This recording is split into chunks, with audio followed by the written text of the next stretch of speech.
Hello and welcome back to another episode of Star Wars Alliance. Of course, I'm your host Clay, and with me, like always, is Katie. Hello, Katie, how you doing? guys. I got Botox today, so I'm like, yeah, like I feel like crap because I got 32 needles stuck in my head, but also like, yay, migraines gone. That So, it's I feel like it's counterintuitive at some point because 32 needles going into your head and yeah. it's supposed to mitigate migraines. That just So it's like my here, brain is here, boggled. here, and then here, here, here, here, and then like 7 back here, and then I get like 8 into my shoulders and my jaw. So, Okay, so how long does the process take again for that? it's about 15 minutes. God damn. And the it took about 30 a day because my blood pressure was so low. So she was trying to like keep me on my feet. Yeah. Um and but like she said she can do it in about 10 minutes, but she takes longer for me because I That's not a feat. I would not call that a feat. I would say, hey, you should take longer. Like a right minute a freaking syringe. Like take 30 well minutes. so it's 4 syringes total and then there's 8 pokes per syringe. Because it's 200 units of Botox. So it's 50 units per syringe. Math.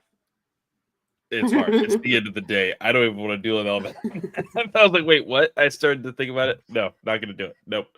Um, but yeah, we're here. It's a very slow news week, of course. Currently Daredevil is on Disney Plus. We are just counting down the days for Andor season 2. Mm-hmm.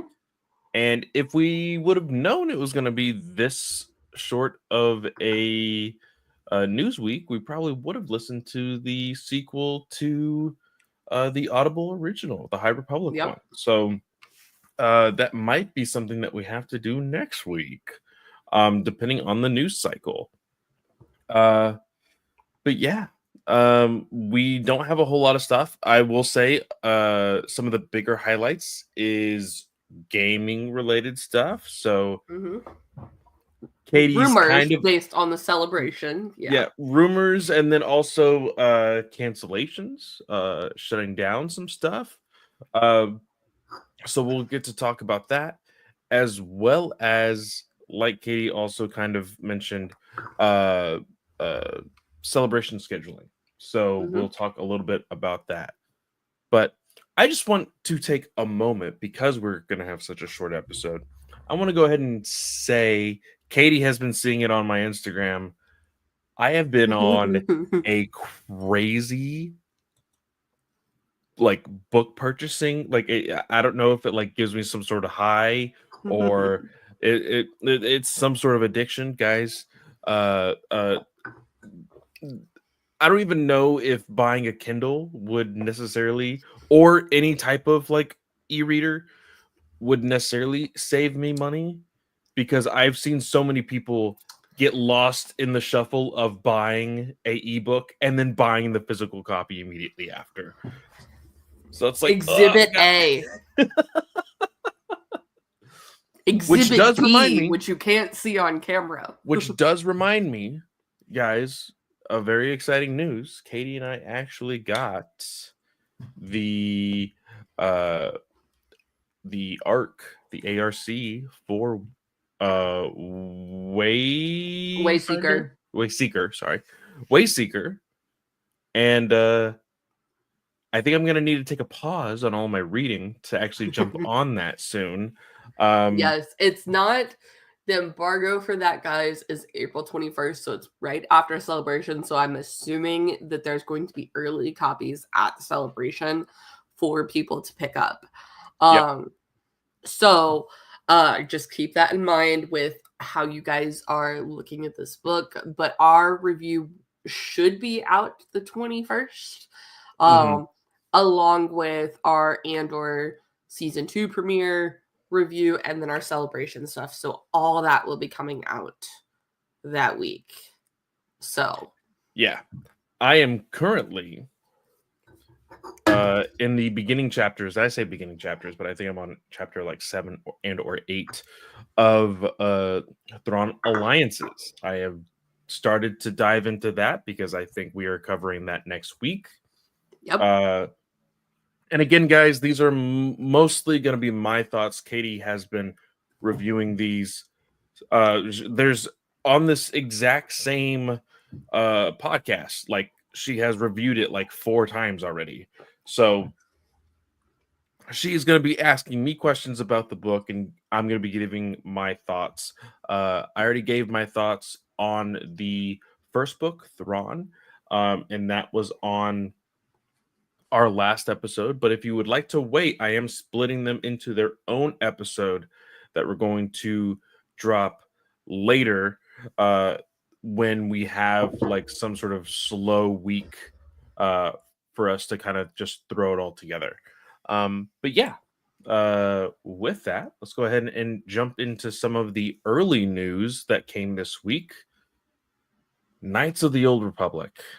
Yes. This, right when I think I have forgotten about it, they bring me back in, and I keep telling Travis, don't give me hope. Don't give me hope. Don't do it. And he's over here like, give me hope. Like I For will never once. give up. I will never give up on this game. I hope it never dies. Da, da, da. And it's so weird, the evolution of this game and how it has, and I'm talking about the remake, of course, how it has like hung on by a thread and has been able to stay alive. According to Saber Interactive, everything that we have talked about is still in development. We will share information on upcoming games when we have something cool to share. But Travis made a good point. This has been in development for almost 4 years. How can you not have something cool to share? Yeah. Yeah. Again, I don't really understand the whole gaming premise, but like it's wild how long development can take on some things, just speaking from experience. Not necessarily game related, but just software development in general. It can just take a lot longer than some people expect, but that also it I've said it before and I'll say it again. It blows my mind how these people can be like, oh yeah, this is coming on this date. But or like we have this in development, but y'all, development takes so long. Like There has been so long. a very big debate in the gaming community, Katie. And I almost feel like it almost got there with movies, but they've kind of course corrected with how they market movies and everything else. But there has been a forever disagreement and debate when it comes to fans of the gaming community. Some people want to know, like, if there's an announcement, give us the announcement. It doesn't matter if all you have is concept art. Give us the announcement. And there's some people that are saying, hey, don't make the announcement until you're like 55 to 75% done with the game. So that way, marketing can be very fluid and more present than that of just saying, hey, by the way, we are working on this game. And then 4 years later, hey, that's still in the works. We're still working on it, though. We have nothing to share. Maybe next year. And then next year comes, oh, here is the character model. And you're just like, I guess I should be happy because at least now we have something. No, see, after 4 years, they should have some sort of cutscene. It doesn't need like the mechanics of the game. I can see being like, hey, this might be a little too choppy. We're not entirely sure how we feel about this yet. when you are filming cutscenes, it's like filming an animated movie. Like, Yep.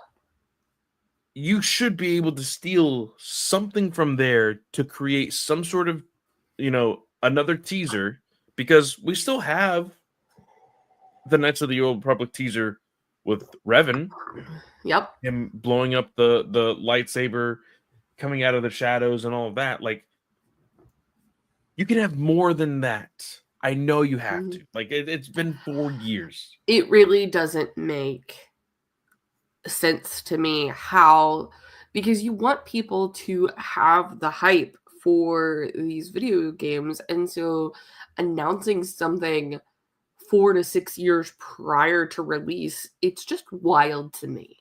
Like, I like it when Lego Skywalker Saga got delayed so badly. It got delayed 2 years. Mm-hmm. It like went out the window for me, and I was like, "Oh yeah, this is coming. Like, I'm gonna play it." But then, And like, you're so disappointed by how things are at the yeah, end of the day, and it's like you had such a good model for your previous Lego Star Wars games, but then you just screwed it up, kind of thing. But you spent 2 extra years on this game for that. yeah. I can't even imagine like actual video games. Like Matt is like in like Call of Duty right now, and I'm like, I don't understand why this is a thing, but like sure. See, I So think it's a little different when it comes to those type of online games, mhm, because there is an expectation of, hey, there's going to be an expansion or a new game every year or every other year, so that way those gamers are always consuming content, always lining EA's pockets. It's like, yep, hey, it's just always coming in. Whereas games like Knights of the Old Republic, it's not going to be an online service game. It is going yeah, to be a one player game that is heavily story based. And those do tend to take longer. I'm not going to say they haven't. But I think what and it's so funny because recently I've started to get back into my childhood, and recently started watching wrestling again, and I'm starting to learn all these newer terms and kind of learning how the wrestling world works. And Travis Snell, I know you're going to be listening mhm, to this hopefully, and help me if I'm getting this wrong, and correct me so I can make a correction next show. But when there's certain events in wrestling, and like, you don't really know what's going to happen, and then like a wrestler comes out when nobody expected them to, they and like the crowd goes like super wild, and they're like, oh my god, that's called a pop. Like, hey, we really got the crowd to pop. And I feel like in the gaming world, that's what some developers really want out of their announcements at some of these game award shows. Because when it comes to the game awards, like the actual meaningful award shows that go to the actors, the developers, the character designers, like all of like basically the Oscars of the game, those are smaller, and a lot yep, of people don't talk about them.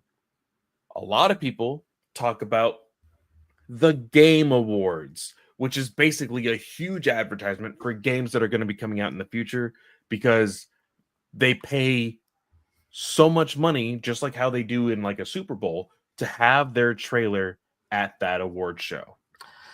which I don't get And at all. and But but it's a live show. So you're going to have an entire arena pop at the sight of a red lightsaber when it comes onto the screen with Knights yeah, of the Old Republic, right? So it kind of hurts the brand, but at the same time, it's the, oh, but it'll be worth it when we finally get to announce it type of thing. And hmm, so I have this like push and pull towards this. Like, I have a love-hate relationship with these types of games, because I know, hey, taking this long could mean, and this is me just being like super hopeful of like, hey, they're taking their time. They don't want to mess this up. Yeah. They are really caring about this game rather than just pushing it out there and just being like, yeah, it's just another remake. People will just play it just to play it and whatever, right? Yeah. And that's the hope, that's the dream, but I guess we'll just have to see. Yeah. Yeah. In other gaming news, we have Star Wars Hunters. Oh my gosh, here is my shocked face. Oh no. So shocked. Star Wars Hunters will be shutting down later this year. And that's literally the gift that I shared with Katie when she shared this in our Star Wars Alliance chat.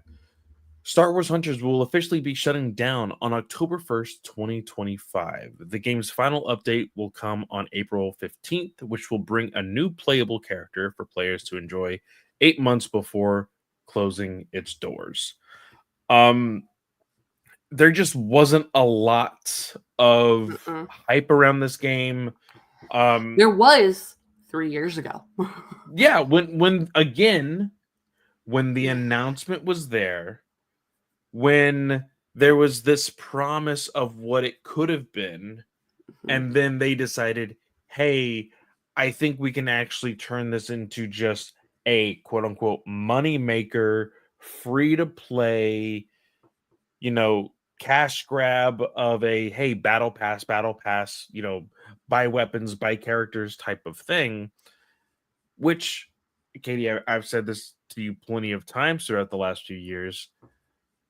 Gamers are getting smarter and they understand, hey, we're spending more money on games that aren't very much fulfilling for us. This is just to pass the time, and you're asking us to spend hundreds of dollars every single year to play the same game all over and over and over again. Yep. And excuse me, and we've learned. We've learned from our mistakes, and we're tired of spending all the money. And so that's And I why go ahead.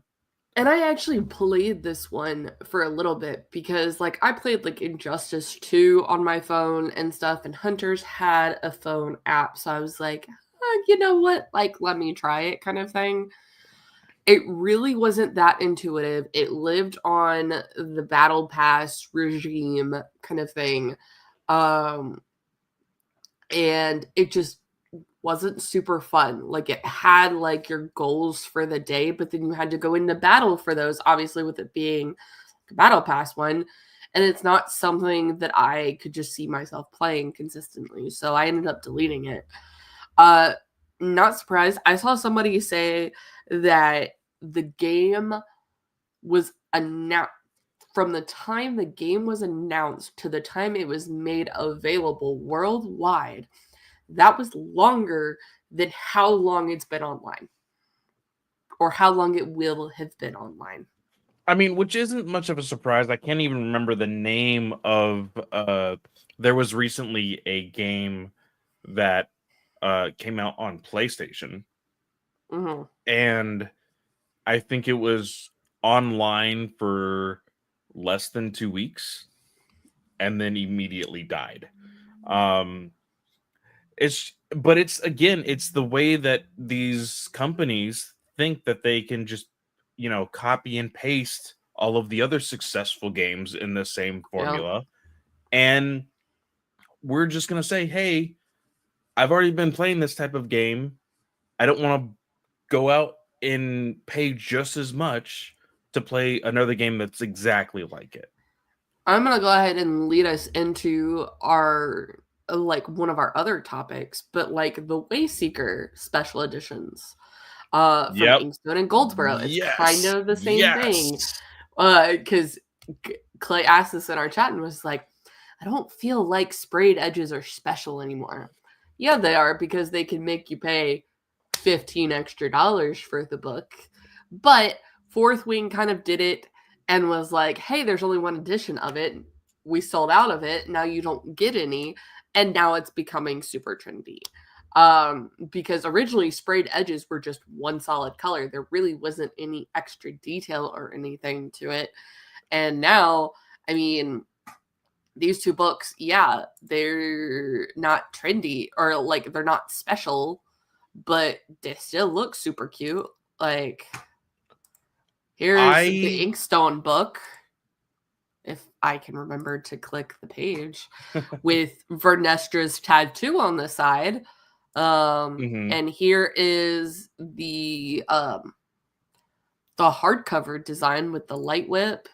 And then we also have Goldsborough's with the Auberish on the side. And then a very nice, like, I think this is her ship, maybe, with the lightning on the cover. It like, might looks be, yeah. super cool. Obviously, I'm not picking these up at this point. More power to you if you are. Inkstone and Goldsboro do a really good job with their shipping. They are in the UK. But their customer service does really well with, at least for me, they've done really well with US shipping and trying to find your package and whatnot. So, and the way that I see that is, again, you know, I've gone on to this, you know, high of like buying all these books, and I found myself on Bookstagram and Book Talk, and I'm seeing all these people show off all of their beautiful books. I'm not going to say that they aren't beautiful, but in my mind, when I see something like this, I think of it as a special edition. So when you and the only thing that I can really equate it to, because the only really thing that I have bought that has been a special edition of something has either been a video game or a movie. You buy a special edition of a 4K Blu-ray, you know, or a 4K DVD, and you have a special case with it. Cool. I know that I want to buy that specifically for the movie that it's for, because I really like that movie. When I see somebody that has all of the sprayed edges of every single book, it's either, okay, you have a really cool fetish for these things, and okay, you kind of like the aesthetic, but like at the same time, like, can all of your books be that special to you? Like, is every single book that you were buying the 5 out of 5 review? Is it the 10 out of 10? Well, and like for me, so oh, good job, Chris. Way to put something relevant in the chat for us. Sorry, we'll get to that in a second.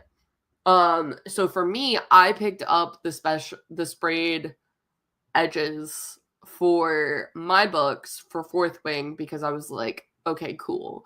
I picked up the sprayed edges for Shadow of the Sith because we had read that one already, and I was like, I would like a special edition for this. I had picked up the special editions for Phase 1 of the High Republic because I thought the covers looked cool and I wanted to be able to display them. So it's stuff like that where most people on Bookstagram are hunting books because they're trophy collectors. And I'm going to recommend a Bookstagrammer that I personally love. I relate to a lot of what she says. It's entirely bonkers on Instagram, and she has a Substack. But she talks about how consumerism has affected Book Talk and Bookstagram so much that it's just gotten wild.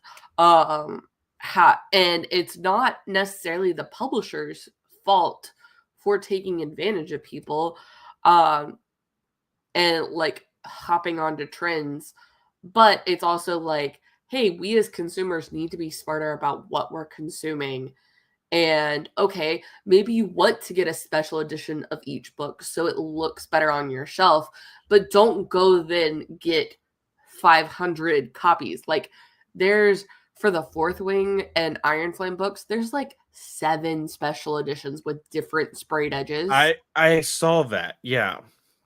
There's like the Australian version has different sprayed edges, the German one has different sprayed edges, France, like I whole saw shebang. somebody recently I was scrolling and they're like, "Oh, I just found my my Japan version of this, and my Australian one is coming in the mail in a couple days or whatever."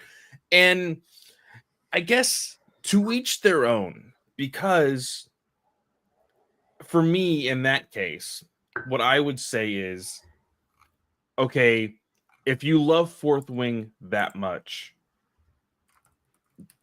you do you, right? Yep. And the reason why I say that is because I'm pretty sure I own 3 copies of Princess Bride. I own the 15th anniversary, the 20th anniversary, and then the regular DVD. And I can't be super judgmental on that. But for me, it's only going to be Princess Bride. I'm not going to do that with like all of my DVDs because not all of them are my favorite, Right. But in like this case, like Goldsboro has been putting out special editions for Star Wars for almost 5 years now, I think. So people are specifically getting the Goldsboro book for their shelf and not anything else. So me being now in the publishing world and seeing a little bit of how things are played out, I know that Goldsboro themselves have to go to Penguin Random House in this case and say, we want another sprayed edge. And they are going to pay out of pocket to Penguin Random House and say, hey, for this special edition, we're going to pay this much to go get it printed and do all of these nice things. So they're paying out of pocket for all of this themselves. But the problem that I have is what you're saying is that they're doing it for every book. I don't think it needs to be every book. Of course, it's the way that they quote unquote make money, because of course there's going to be those trophy collectors and people who want the special editions. Guys, they're not special editions if every single one of them is like it. There's nothing special about it anymore. It needs that thing that makes it special. And so I would suggest, if anybody at Penguin Random House is listening to this right now, or anybody at Goldsboro for that matter, I would legitimately look at the initiatives that Star Wars is having and the books that they are releasing and saying, hey, which one is going to be the moneymaker? Or, hey, out of all the High Republic books, like, what's the first book? What's the climax of the book? And what's the ending of the book? Because those are going to be the pinnacles that everybody's going to gravitate towards. Those are going to be the ones that need the special editions. Right. But the term special edition has lost its meaning for this is my trophy copy. This is the thing that I will collect for everything. Now it's just another version of the way the book is being published, realistically. And you're paying more money for the sprayed edges. I'm going to disagree with you on, hey, like, I don't want to collect every single one. Like, I'm collecting all the special editions for, like, I'm not saying I'm collecting every edition. I'm collecting a sprayed edge copy of every book of Fourth Wing. Like, that's just what's happening. I don't care if I haven't read the book yet. Like, I'm going to be doing that. Now, if these books for Inkstone and Goldsboro came out after I had read the book, like, maybe it would be a different conversation on me picking up some of these versions. But, like, I picked up Convergence. I picked up Shadow of Sith. Like, Oh, and I do have Cataclysm because I was trying to pick up a special edition version of every High Republic book because I had done that with Phase Phase 1. one. Yeah. But then they really, like, I didn't want just They plain weren't sprayed doing edges. sprayed edges in Phase 1. They were doing covers in Phase 1. Yeah. So they changed to sending them. I think that's when they started sending them to Goldsboro. Is they stopped doing the out of print for High Republic and then sent it to Goldsboro, and it was like, oh, popular. So then it just kind of continued. Yeah.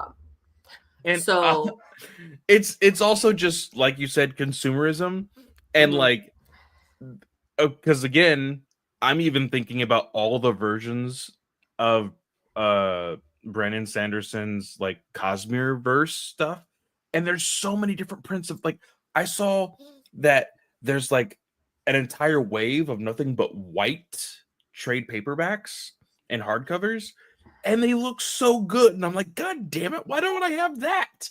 So like, I get it. I get, you want the new shiny thing, you want the thing that looks good. I get it. These books that we are talking about are going to be on a shelf. They're going to be looked at, not only by you, but if you ever have anybody come visit your house, you want something aesthetically pleasing. I totally understand.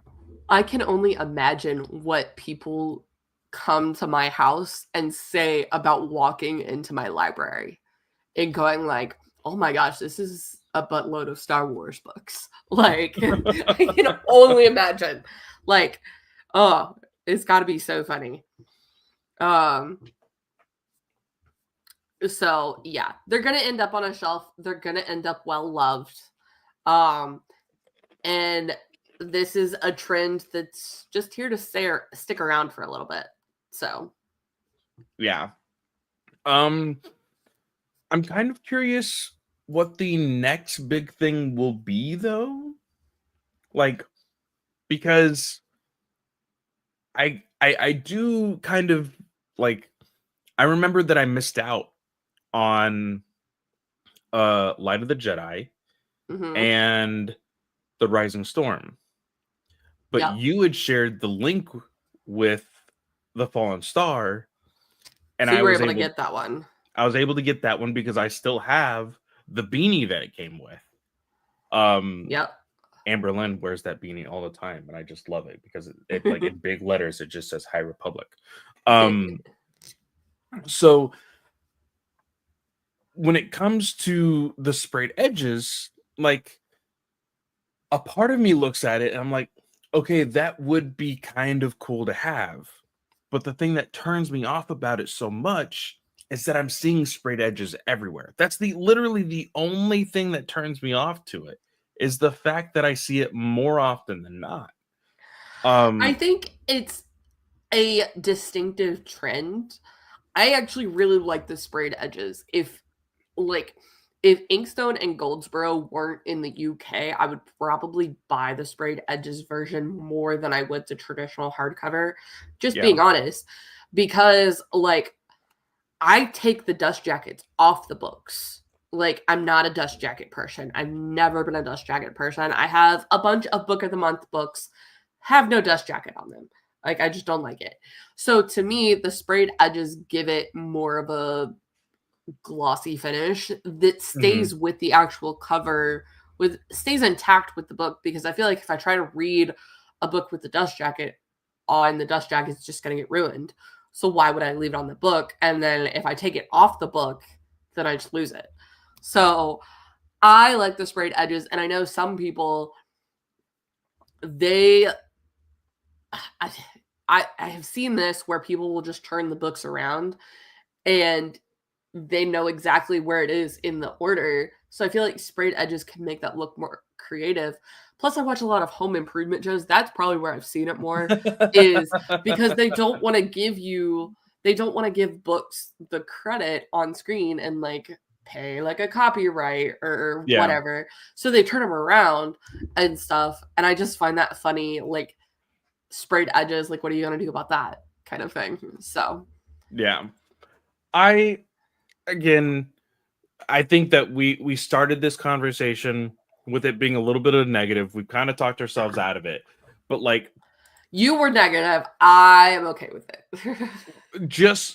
And I think more so for our audience, I think that you need to know that always remember that these books will always be available at either, knock on one, hopefully, your local libraries if you can't afford it. But you can always support local business if you have uh, a bookstore that is local to your town or city. Go there before you go to Barnes and Noble, and then Yep. go to Barnes and Noble before you go to Amazon, because literally Barnes and Noble is the only large retailer that is keeping Amazon from solely taking over the book industry. Yep. So, just gonna put that out there. I just recently pre-ordered all of the rest of Phase 3 books at a bookstore that, like, I just looked it up and I was like, oh, I'll pre-order from here. Local bookstore. I had no idea. It's literally 4 minutes away. I could walk there. So I was like, holy crap. And I paid for shipping, and I'm like, oh no, I'm gonna call them and be like, I could literally be in your front door in less than 5 minutes. I don't want to pay for shipping.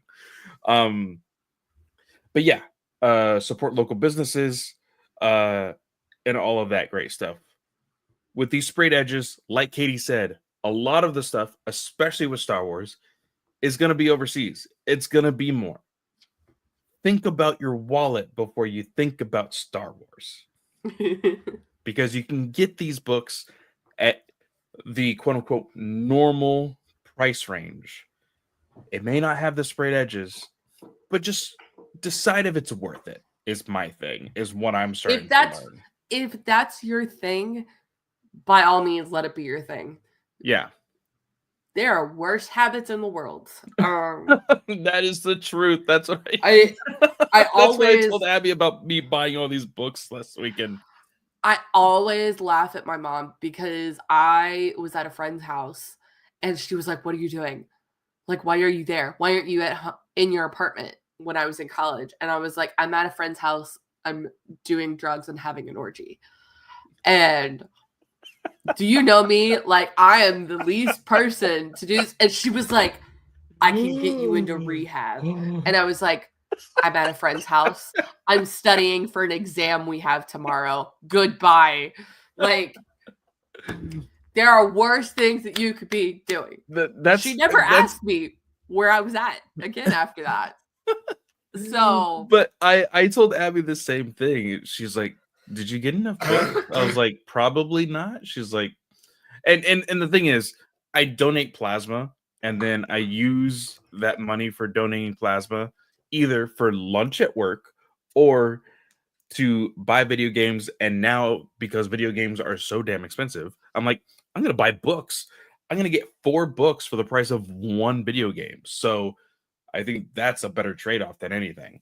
And I told her, I so was like, now you have to just have a rule where you don't buy a new book until you finish one of the books that you have. which is why I love the fact that I found out what novellas were. I had no idea that there was thinner, smaller books that I could that are like $15 to $20, and I'm like, holy crap! I can finish these off and then buy a new book. Now that's the thing. So I have the 3 Star Wars books, which were the um Into the Light, Valiant Vow, Valiant Vow, and then Trials of the Jedi. Those are the 3 that I pre-ordered. Cost me a total of $72 to pre-order those 3 books, and then buying 4 books and then having 1 being sent. So I technically bought 5 books, so a total of 8 books in the last week. And I'm like, okay. And I already had Fourth Wing just sitting there. Yeah. And I need to finish Thrawn Alliances.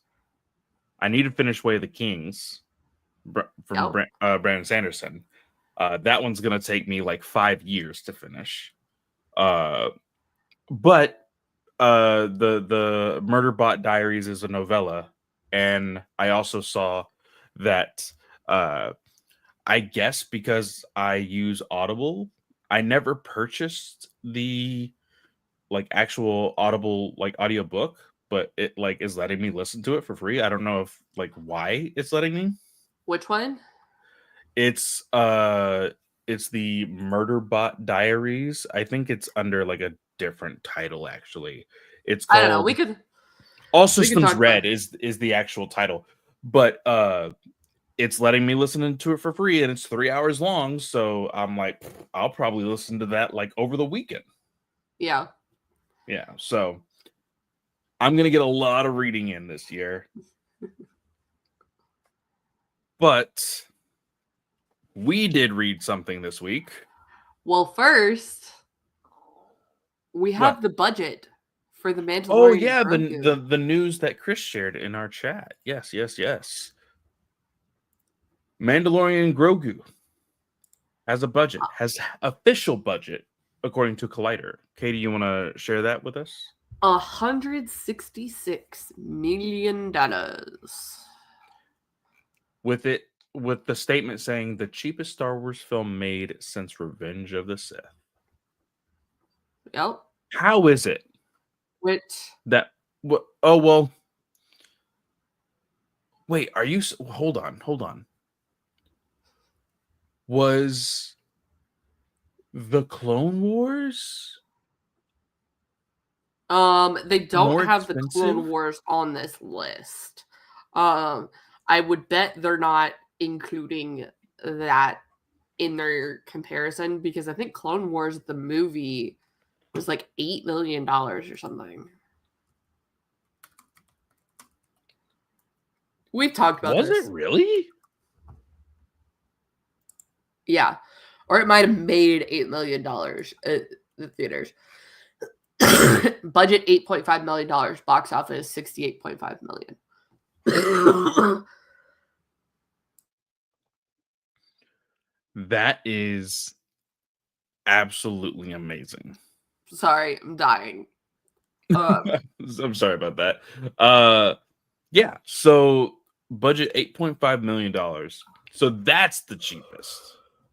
Yeah, so they're just saying like live action movies in this calculation because you can't compare $166 million to $8.5 million.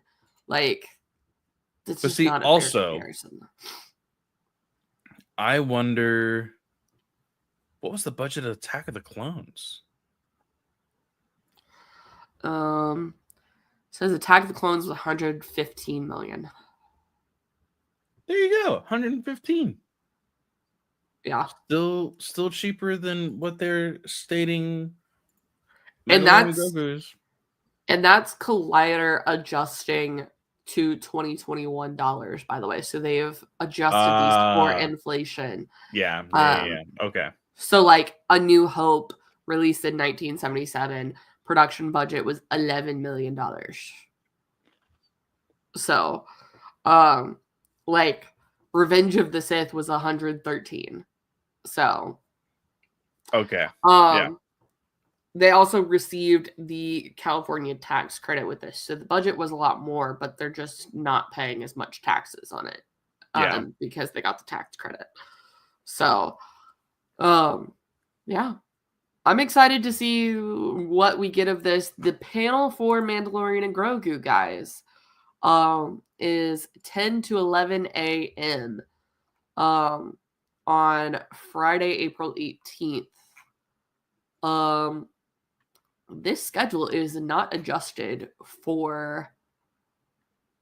It doesn't say what if that. I'm assuming that's Japanese time, like the time zone of Japan. Which what time is it? In Japan. Oh, look, thanks Google for listening to me. It is 8:50 a.m. right now. So we're it's 12 12 hours hours behind. ahead. Yeah. Yeah. Oh God, we're gonna have to watch this over the like in the middle of the night. I'm not watching it live. I will watch Twitter the next day. Adrian, save my butt. I mean, Live tweet. and that's the other thing. Like, there has been a lot of people in the community that graciously will stay up to the wee hours of the day or spend an entire day at some of these conventions, including Celebration, and say, hey, I'm going to break down this entire panel in these threads, and they do the entire thing. So Yep. you guys are doing the Lord's work. Thank you very much. We appreciate your sacrifice. Yes, of course. But yeah, did we already talk about the scheduling for the No, we talked a lot about books, but we did not talk about the schedule. okay. Well, that was and the you thing. said this was going to be a short episode. I know it's already 45 minutes in. So okay, so big picture items off of this schedule. So we have 2 publishing panels on Friday. We have Lucasfilm Publishing Mega Mania, featuring all new announcements and reveals. And then we also have Lucasfilm Publishing Stories from a Galaxy Far, Far Away. So that one also says, join us in Japan for the latest publishing news from the prequel trilogy to the sequel trilogy and beyond, including news on the grand finale of the High Republic with Adam Christopher. Adam, what are you writing for us? Tell us, please. I am so excited. Please come back to Star Wars. End of story. Tessa Gratton, Mark Guggenheim, Lydia Kang, Ethan Sachs, Phil Sozak, Alyssa Wong, and Marvel's C.B. Silbuski, which I believe they are an artist for Marvel Comics. That's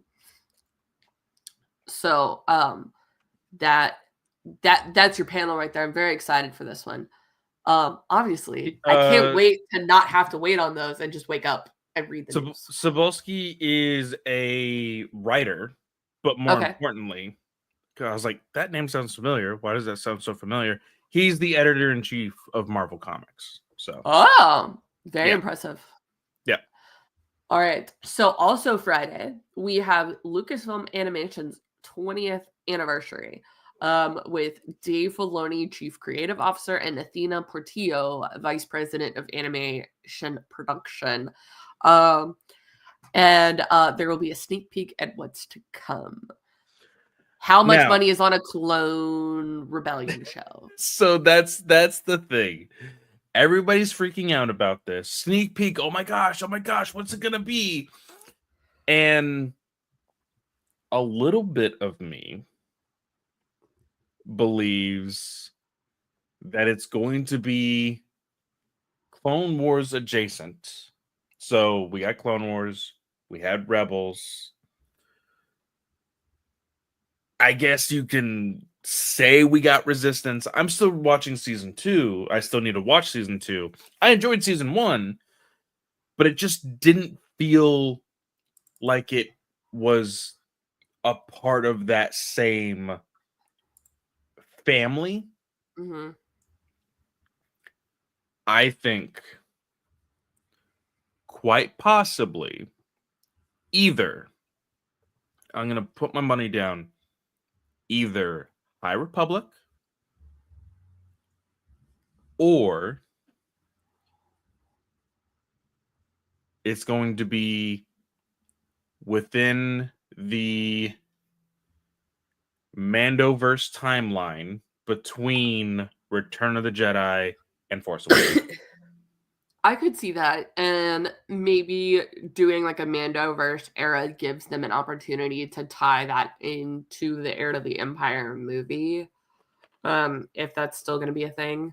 That could be a good process. I know they said Asajj is going to come back into play, and Asajj was there in Bad Batch. So I feel like whatever it's going to be is going to include Asajj. You think it'll be an Omega show? I don't think it's Omega. I think it's going to focus in on the clones, but Asajj is going to be roped in, or it's going to be like a path. I like the legit path. was just about to say, do you think it'll be the path? I think that would be a very fun anthology. We've Yeah, seen like the oh shoot, what is the stories the animated anthology that we've been getting? Tales Tales of the of. Jedi, Tales of, I think Tales of the Path would be a perfect title. Yeah, I could see that. Yeah. Okay, so Saturday, we have an Andor panel, and then we have an Ahsoka panel. There's also going to be a panel with Oscar Isaac celebrating the 10th anniversary of The Force Awakens. And then Sunday, the biggest panel of the day really is Vision first look at Visions Volume 3. So that's kind of your big highlights. The surprise to me is they are doing a Revenge of the Sith 20th anniversary return to theaters screening worldwide, and they don't have a 20th anniversary of Revenge of the Sith panel on here. That's probably my only surprise out of this. I I wonder if the only reason why, and correct me if I'm wrong, is Hayden a part of the celebrity list I this don't year? know. I didn't see anything specifically.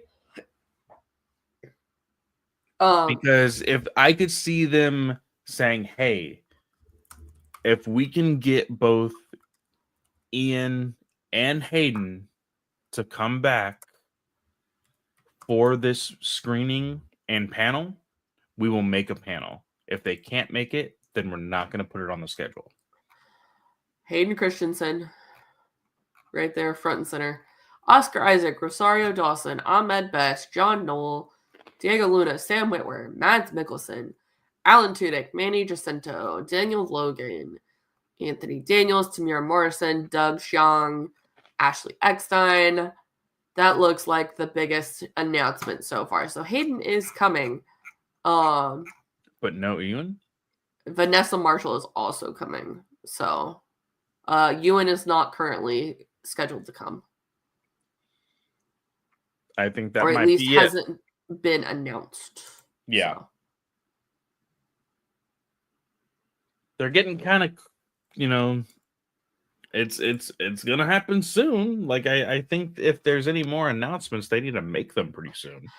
Well, and there might be some that aren't announced that are going to be like special reveals and stuff, like Oh, that's true. Yeah, at the maybe. Ahsoka panel, like Ewan might step out as like a hey, I'm gonna make a cameo here kind of thing. Yeah. So because like I think that's what Daisy Ridley was like. She wasn't announced to come to Celebration, and then Oh, she that's stepped true. out Yeah. for the Yeah. movie announcement. So it just kind of all depends. I mean, we'll see. Yeah. Very, very But true. to Qui-Gon. Yes. Our last topic of tonight will be Star Wars Hyperforce Stories Qui-Gon. Hyperspace? Star Wars Hyperspace Stories. You said Hyperforce. Did I say Hyperforce? Jesus You Christ. said Hyperforce. Hyperspace Stories. Now, Katie, do you remember what our predictions were for this book? I don't remember what our predictions were for this book because it was announced. Oh, like, are you talking about like the look of it? No. We got the covers, and because it was this one, it was Mace Windu, and Grievous. And I believe Obi-Wan. I believe was the four of them. Yeah. And we're like, okay, well, what are these hyperspace stories gonna be? Like, what do you think it's gonna be? And it was going into that whole conversation that we were having about how, I think we're going to take a deeper dive into the timeline between the High Republic and uh the prequel trilogy. Yep. And we're like, oh, that would be kind of cool. I think it would be really cool if they were somehow able to bridge the gap between High Republic and the prequels. So Yep. that way there's a little bit more fluidity, and we're just not going to completely ignore the fact that there is like newly, in our minds, found information that is the High Republic. And what is this book about? Sorry. I know this is completely off topic, but this makes me so happy. Coyote versus Acme has been saved and is going to be distributed by Ketchup Entertainment. Oh, yeah. Katie, I'm sorry that Uh-huh. you're not really in the chat anymore. The GUA has already talked about this. Oh. I Chris think we just have. shared it. I thought it was... Oh, okay. So it's been talked about all day as far as like it's been in the news cycle all day. Maybe it wasn't shared in the GUA. But you know what? If Elon could get their shit together, because like none of us have been getting notifications correctly, which is well, also I really can't dumb. log in on my phone anymore. Like it's hit or miss. Like it says like Oh wow, privacy blocked. Like you would have to enable like privacy tracking stuff, and I'm like, I'm not doing that. I'll just stay off Twitter. So, anyways, sorry. Go ahead. we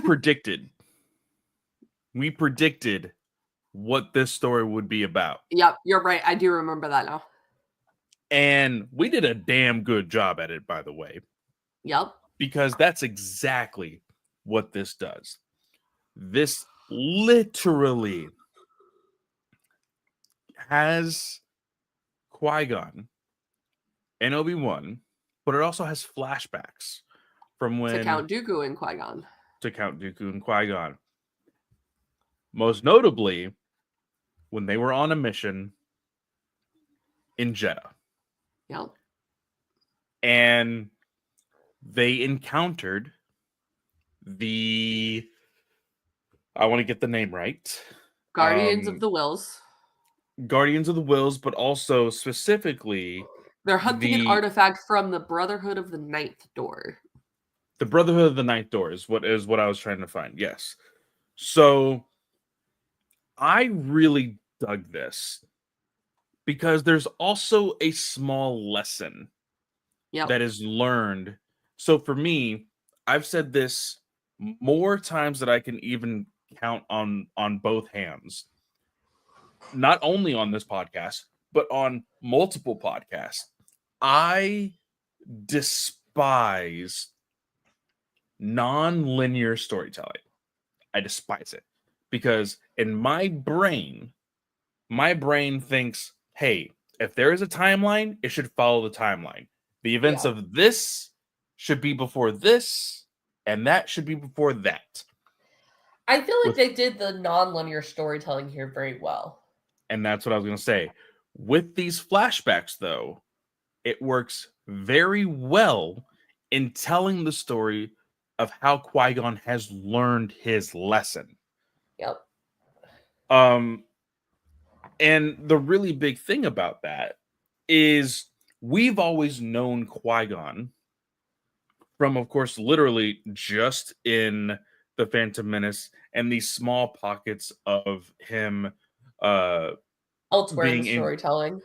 In Clone Wars as well. Yeah. In just random spots. But in these small moments, people are like, "Oh, Qui-Gon's the best Jedi in the entire galaxy and all of Star Wars. He's like the best of the best." Blah blah. It's like, okay, how? We don't really know much about him. There's some books out there as well that also share a little bit of information. We got Tales of the Jedi that gave us more information, but we're starting to see his character more and more. And in here, I like the lesson he's learning because it literally reflects the person that we see in Phantom Menace. Yep. And I think that's what I enjoy more so because this is literally let's actually just turn the pages and see a 86-page graphic novel. It's not very big. It's a very quick read in all honesty, Yep. which, by the way, I'm not a fan of the designer of this book Yeah, I was gonna say because they that. did not, the panel layout was not traditional. They Yeah. treated every single page like a double splash page. So the panels went from left to right on the Yeah. entire spread of both pages. I I did was not not a like fan that. of that. I Especially as somebody who doesn't read, who is getting into comics. I say getting into comics, but like is a new reader to comics, yeah. doesn't read them frequently. It was very confusing and disorienting because I would be like, okay, I'm going down the page. Oh, wait, that doesn't make sense. Go to the next page. Oh, Mhm. it's like this. Yeah. So, And that was the thing. It was not consistent. There was some times yeah, where it was traditional, one page to the next, whereas in some random spots where it wasn't even like a big action scene or anything, it would yep. go from left to right on the entire 2 pages. And it hurt my brain a little bit. Didn't Yeah, love that. especially as a scan reader, sometimes like I read through for the dialogue story elements and I'm briefly looking at the artwork, but I go back through to look at the artwork afterwards. And I know Yeah. that's not how you're supposed to read comics. That's just how my brain works. So to me as a Blasphemy, Katie. I Blasphemy. know. But like especially when I'm like, okay, like they're separate. It's not crossing over, but then I go back and I find, oh, there's this one panel that's like your key is like, hey, this runs over into the next page. Yep. Yeah. I was not a fan of it, but what I did like is the fact that we only see Qui-Gon in Phantom Menace. The stories that we do get need to reflect the character that we do know. So, learning this lesson here and then remembering who he is as the Jedi Master of Phantom Menace totally makes sense and it clicks. Yeah. I would love to see George Mann write more Qui-Gon stories. I think he I did would be down. Qui-Gon I would be totally very down. well. And I'd like to see like a book. I wouldn't want to see another comic because I also really wasn't a fan of the artwork in this. The artwork didn't feel finished to me. Yeah, it was I'm looking at one page right now. It was a bit muted in some places. I didn't love the artwork either. Um I did feel like the art did look rushed in the sense of it being that like not completed look. Which is wild Um because this is another one of those things that this was announced a year and a half ago and just kept mhm, getting delayed. yep. So, Now, I will say this, we now know the reason why it was being delayed because of yep, George Mann's incident. So, yep, we're totally not saying reasonable. it's But reasonable. Yeah. I would have 100%. rather seen it delayed further and gotten what I felt like was a more finished book.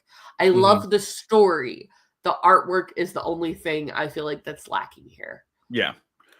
And I also really love the fact that prior to this, we read um uh Sabers for uh Hire? no. Uh uh uh oh, what's the other Qui-Gon Ron. Qui-Gon and Obi-Wan story? Master and Apprentice. Master Apprentice. We've read Master and Apprentice. We've read Padawan. Reading this, knowing that like it's adding on to the story of Dooku and Qui-Gon going Yep. on their own little small missions to like look for these like special artifacts Oh that yeah. are like we know Dooku is looking for something a little bit more, whereas somebody uh like his persona of that being a Jedi in the Council is looking for artifacts for the Jedi to keep safe. So like I love that it touched on that and how Qui-Gon learned this lesson of, you know, with this member of the Ninth Door cult. I can't remember. Say it again. What was it? M- m- the Brotherhood of the Ninth Door. Brotherhood of the Ninth Door. They were quote unquote dark side users, dark side of the Force users, and there was a lot of prejudice in this book for that. And like Obi-Wan was like, hey, Yep. if they use the dark side, we should stop them. Like, we can't do this, blah, blah, blah. And the lesson that I keep referencing to that Obi-Wan has, or that Qui-Gon has learned, is just because he uses the dark side of the Force Doesn't does mean he's not bad. mean he's a bad person. Yep. Now, I know that's widely controversial. Widely. But we had a character in this book literally prove it to be true. Minkatsu. I loved him. I love the kind of like relationship that him and Qui-Gon like assumingly grew throughout this story Yeah. and the years that they've been bumping into each other. Like I love the reveal of him at the very end being like, hey, Qui-Gon's been a while. Like, what's up? Yeah. You know? So I love that. And I dug the story. Like you said, didn't really dig the art. I do think George Mann has a very good grip on what Star Wars is, who these characters are, the feelings that we are supposed to get alongside these characters. I think this was a great fit for him. Yeah. 100%. I'm kind of excited to see. I think just Ireland's Mace Windu book is going to be next. I'm kind of excited to see what will come of that. Mhm. And continue on this. Hey, explore a character deeper and tell us how they got to who they are in the Phantom Menace. So, Yeah. um, pretty excited. So, Clay, tell us where they can find you. Yeah, of course, you can always find me at Fanboy Clay. Nowadays, a little bit more on Instagram and Threads. Also, Katie, this is going to be a hot take. I don't know if you saw my Threads post last night, but I haven't even touched Fourth Wing. I'm kind of getting tired of dragons. No, you have to read Fourth Wing. I'm going to read Fourth Wing, but I like fantasy is my genre. Uh-huh. I'm just going to say this out into the ethos, people. There's more mythical creatures other than dragons. Please write about them. I want to read something that isn't just dragons because that's like the only thing people are pushing at bookstores. Oh, this one has dragons. Oh, this one has dragons. Oh, this one has dragons. Hey, dragons, dragons, dragons, dragons. It like I want and I need something more than just dragons. So, there's that. But of course, with my new adventure of buying all these books, I am going to be getting into possibly posting a little bit more about those, what my thoughts are on that. I still have Blue Sky. It is very much still a part of my job. So if you like comic books, follow me on there. But yeah, Ranger Alliance, the other show on the GUA, took a hiatus from the new show last week because the new show didn't have a new episode last week. From time to time throughout the year, they follow certain holidays, and so they'll be like, "Hey, this is a holiday. We're not going to post a new episode of anything. This is time that you're supposed to be spending with your family." Blah blah blah. So, I think that's really cool. We should have a new Yeah. episode coming out this upcoming Monday.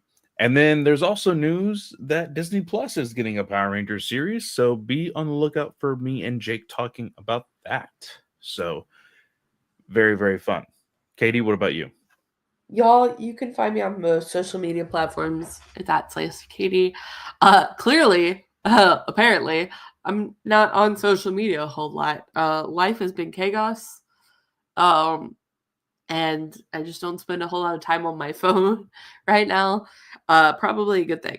So, but if I Katie is get, saving her sanity. I am, I am. Um, so once I get back to the social media site, I promise if you've sent me a message, I will get back to you. Otherwise, just shoot Clay a message and he'll tell me and I'll go check it. That's what Nathan used to do to me. So now you can do it for me. I'm just kidding. Don't bug Clay like that. But y'all, next week we will be back here talking about Resistance Season 1 as well as Thrawn Alliances. So that's what you can expect next week. With that, y'all, I want to wish everyone a great day or night, whatever time of day you're listening or watching, and we will see y'all next time. May the force be with you.